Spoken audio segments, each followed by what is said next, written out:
কি বলছো? বলছি সব সব তোমার বাহানা। ছুতো নাতা করে শুধু ফাঁকি মেরে যাচ্ছ, অথচ মাইনেটা নিচ্ছ পুরো। আর আমি আর আমি রাস্তা বাড়ির কাজ করি গো, সবাই আমার ক্লায়েন্ট। দুষ্টু ছেলের মেস বাড়ি বা ফ্যামিলি হোক জয়েন্ট। সকাল থেকে দুপুর আমার বেজেই চলে নুপুর। দু একটা দিন কামাই দিলেই পাপ দিয়ে দেয় ঠাকুর। ও দাদা বাবু মা খাচ্ছে জলে সাবু মা, কতদিন বিরিয়ানি খাইলে, টিফিনে বাসি রুটি খাইলে।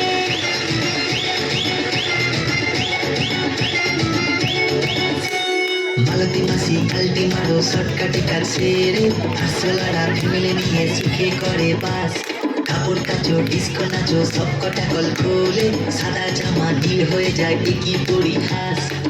এবাড়ির হাড়ির খবর ও বাড়িতে পাচার করো, ঘরে ঘরে লাগাও তুমি দাওয়া দলের আগুন। সংসার সুখের হবে ভেবে তোমায় রেখেছিলাম, স্কুলে দেখি এখন উধাও আলু বেগুন। মালতী মাসি গো পাচ্ছে বড় হাসি গো, এমন মাসি আমি চাইলে, এ মাসে দেবো না তো মাইনে।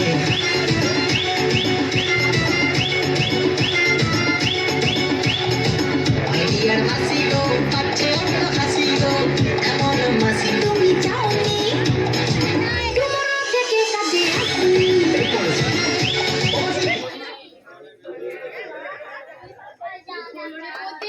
অত নাচানাচি করছিস কেন? আসুন মা আসুন, আপনার কথাই হচ্ছিল।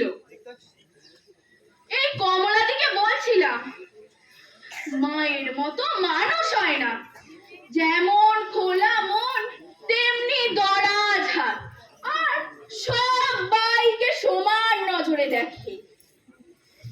এ কি ঝাঁটাচ্ছিলি? ঝাঁটাও ঝাঁটাও, ভালো করে ঝাঁটাও, আবার ওখানটাই ঝাঁটাও। পদ্মিনী চুপ কর, কি হচ্ছে নাকি? না মা, কমলাদি বড্ড ঢিলে।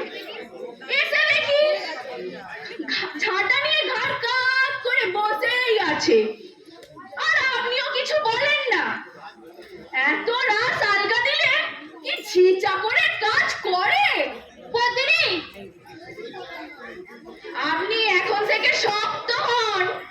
শক্ত হব কি নরম হব সেটা আমাকে বুঝতে দে, তোকে মাথা ঘামাতে হবে না। যা তুই রান্নাঘরে যা। দেখো দেখো, করতে গেলাম ভালো আর হয়ে গেলাম মন্দ, একেই বলে কপাল। কপাল পোড়া কপাল। কমলা ঠিকই বলেছে দিদি, আমারই অন্যায় হয়েছে। কাজ করতে গিয়ে কেমন যেন ঘোর লেগে গেল, কতক্ষণ যে চুপ করে বসেছিলাম নিজেও জানি না। সকাল থেকেই তোমাকে বড় আনমনা দেখছি কমলা।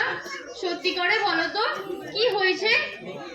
দিদি, কমলা লুকিও না, কমলা বলো সত্যি কথা।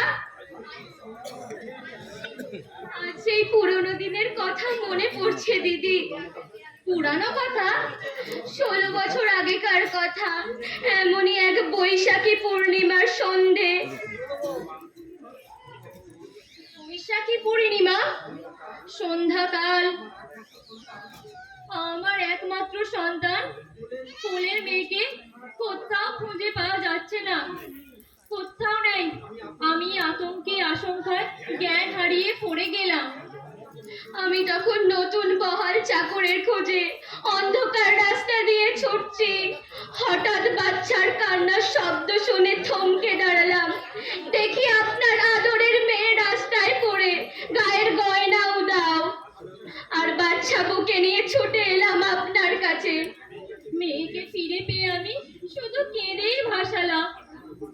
আর আমাকে বললে, বলো কমলা কি চাও, যা চাও তাই দেব। কিন্তু তুমি না চাইলে টাকা, না সোনা, শুধু 2 হাত জড়ো করে ছলো ছলো চোখে বললে, আমি আর কিচ্ছু চাই না দিদি, শুধু আমার ছোট মেয়েটিকে আপনার হাতে তুলে দিতে চাই। ঝিয়ের ঘরে থেকে সে আর কোনোদিনও মানুষ হবে না, আপনি ওকে নিজের মেয়ের পরিচয়ে মানুষ করুন। ও আপনার মেয়ে হয়েই থাকুক, আমাকে জানুক জি বলে। নিন মা, নিন। আমি প্রতিজ্ঞাবদ্ধ, ঘরের ঘরে ঘুমিয়ে থাকা তোমার মেয়েকে আমি কোলে তুলে নিলাম। আর সেই আমার মেয়ের পরিচয় নিয়ে সে আজ বড় হয়েছে। সেই নপুরেরই আজ জন্মদিন, কিন্তু সে জানে না, কেউ জানে না, আমি নয় তুমি তার আসল মা। দিদি, কিন্তু কিন্তু এভাবে আর কতদিন চলবে কমলা? নিজের জিনিস নিজে বুঝে নাও। নপুরকে আসল ঘটনা। না দিদি না, ও আপনার মেয়ে হয়ে থাকুক। আপনাদের চাপ গায়ে থাকলে বড় হতে পারবে, উঁচু হতে পারবে। আমি শুধু দূর থেকে দু চোখ ভরে দেখবো। আমার মেয়ে আমার মতো জি হয়নি, মানুষ হয়েছে। এইটুকুই চাই দিদি, মাত্র এইটুকুই চাই। কিন্তু নপুরের মুখে তোমার মা ডাক শুনতে ইচ্ছা করে না? করে করে। মাঝে মাঝে অসহ্য ব্যথায় বুকটা টান টান করে ওঠে। তবু নিজেকে বেঁধে রাখি শুধুমাত্র ওই একটা আশায়। আমার আমার আশা কি পুরোবে না দিদি, পুরোবে না? নিশ্চয়ই পুরোবে কমলা। তোমার এত বড় আত্মত্যাগ কি বিফলে যেতে হতে পারে? নূপুর একদিন মানুষ হবে, মানুষের মতো মানুষ হবে। সেদিন আর কোনো বাধা থাকবে না। তোমার সম্পদ আমি তোমাকে ফিরিয়ে দেব। হয়তো বুকটা আমার ফেটে যাবে, কিন্তু দিতেই হবে, দিতেই হবে। মামুনি, মামুনি, নূপুর, আজ পরীক্ষা শেষ হয়েছে। কেমন হয়েছে? ওই একরকম। কিন্তু ব্যাপার কি, ঘর এত সাজিয়েছো? আজ যে তোমার জন্মদিন। ও দেখেছো কাণ্ড, পরীক্ষার তাড়নায় ভুলে গিয়েছিলাম আজ আমার জন্মদিন। হ্যাঁ, এমনি দিনই তুই জন্মেছিলি। আর জন্মেছিলাম তোমার কোলে। ছাড় ছাড় ছাড় বাপু ছাড়, বুড়ো মেয়ের আর আদর দেয় না। আজকের দিনও তুমি আমাকে বুড়ো মেয়ে বলতে পারলে? আচ্ছা, ঘাট মানছি। নে নে, এবার চল, খেয়ে দে, হাত মুখ ধুয়ে সাজতে বসবি। আবার সাজতেও হবে? সাজবে না? মায়ের কত সাজ। তুমি সেজে গুজে রানীর মতো বসে থাকবে, কত লোকজন আসবে, খাবে দাবে, আমোদ আহ্লাদ করবে, তোমাকে প্রাণ ভরে আশীর্বাদ করবে। আশীর্বাদ? তোমার মেয়েকে নিয়ে আসুনি মাসি? মেয়ে আমার? হ্যাঁ হ্যাঁ, তোমার। আসবে না? আর আসবে, সময় যদি হয় তবে আসবে। তার মানে কাজের বাড়ি থেকে ছাড়া পেলে তবে আসবে? আচ্ছা মাসি, মেয়েকে এই বয়সে কাজে করেছো কেন? একটু লেখাপড়া শেখাতে পারোনি? পারিনি, ছিগিরি করে কোনো মতে ছালাই।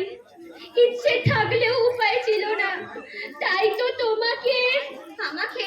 আমাকে কি? তোমাকে তোমাদের দেখে বড় ভালো লাগে। তোমরা যখন বই খাতা নিয়ে স্কুলে যাও তখন বুকটা ঝুলিয়ে যায়। আমি সব দুঃখ ভুলে যাই, সব দুঃখ। আশ্চর্য।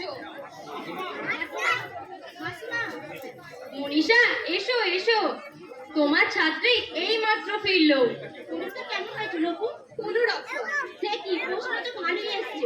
তোমার তো পরীক্ষা খুব ভালো দেওয়ার কথা, কিন্তু লিখে দিয়েছি কে জানে। এখন পাস করলে হয়। কি বলছো? তুমি পাস না করলে স্কুলের কোনো মেয়েই পাস করতে পারবে না। আমার তো বিশ্বাস তুমি রীতিমতো ভালো ফল করবে। তোমার মুখে ফুল চন্দন পড়ুক। তাই হবে মাসিমা। আমি তোকে চিনি, 2 বছর ধরে পড়াচ্ছি, খুব ভালো করেই চিনি। এমন মেয়ের মা হওয়া ভাগ্যের কথা। ঠিক বলেছো, ভাগ্যের কথা। কার ভাগ্য যে কার সাথে কখন জড়িয়ে যায় তা কেউ জানে না। দিদি, হ্যাঁ হ্যাঁ, চলো মনীষা, ভেতরে বসবে চলো। মাফ করবেন মাসিমা, আজ আমার জরুরি একটা কাজ পড়ে আছে। এক্ষুনি একবার হাসপাতাল যেতে হবে এক আত্মীয়াকে দেখতে। সে কি অসুবিধা তাহলে? কিছু মনে করো না নপুর, এই নাও তোমার জন্য এই বইটা এনেছি। মনীষা, আমাকে আশীর্বাদ করলেন না? করেছি মনে মনে। তুমি অনেক বড়। অনেক বড়। কিন্তু নকুর এই 2.5 মাস হেসে গেলে কাটালে চলবে না, হায়ার সেকেন্ডারি পড়া শুরু করে দিতে হবে। হ্যাঁ, রোজ আমার কাছে যাবে, 2 ঘন্টা ধরে পড়ে আসবে। না না চিন্তা নেই, আমি এমনিই পড়াবো। বেশ, তাই হবে। কোনো সংকোচ করো না, মনে রেখো তোমার জন্য আমার ঘরের দরজা সব সময় খোলা, সব সময়, সব সময়। চল নকুর, ভেতরে চল, আর দেরি করিস না, এরপর সব লোকজন এসে পড়বে। চল চল। তুমি যাও মা, আমি আসছি। দেরি করিস না যেন। কমলা, ওকে একটু পাঠিয়ে দিও তো। বই পেলে তো মেয়ের আবার বাহ্য জ্ঞান থাকে না। কি যে একখানা মেয়ে হয়েছে আমার, সবই সৃষ্টি ছাড়া।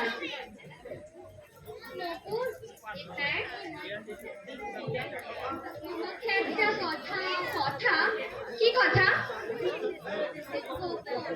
গোপন? কাউকে বলো না। বেশ, কাউকে বলবো না। তোমাকে আমি একটা জিনিস দিতে চাই। জিনিস?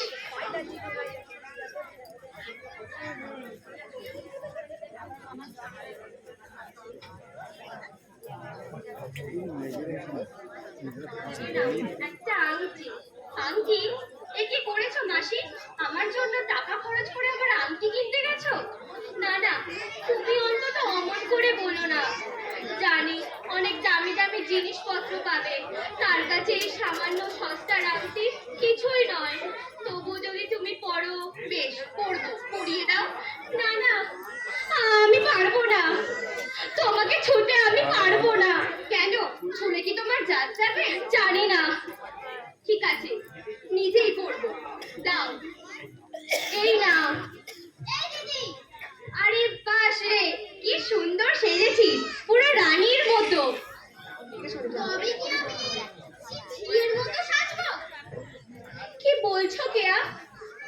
কি বলছো কেয়া দিদিকে এসব কথা? তুমি চুপ করো, আমাকে জ্ঞান দিতে এসো না, আর আমার নাম ধরেও ডাকবে না।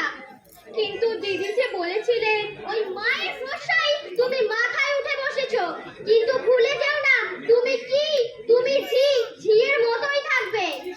ঠিক আছে, এসব কি হচ্ছে? যা অনেক আগেই হওয়া উচিত ছিল। আমাদের মধ্যে কথা হচ্ছে, তাতে ও নাম গলায় কোন সাহসে? ঠিকই বলেছো, তোমরা ঠিকই বলেছো। সত্যি আমি ভুলে যাই, আমি শুধু ঝি আর কিছু না। যাও যাও, এখান থেকে চলে যাও। হ্যাঁ, আমি চলেই যাচ্ছি। না, যাবে না। কি বলছো? তুমি এখানেই থাকবে। দিদি? হ্যাঁ হ্যাঁ, থাকবে। মাসি আমাদেরই একজন, জ্ঞান হতে আমরা ওকে দেখে আসছি। মাসি আমাদের মায়েরই মতো। মায়ের মতো? তা কোথাকার কে? কেয়া? অকারণে মানুষকে অসম্মান করলে নিজের সম্মান বাড়ে না, বরং কমে। থামো থামো, ছোট লোকের জন্য তোমার দরদটা অনেক বড় হয়ে যাচ্ছে।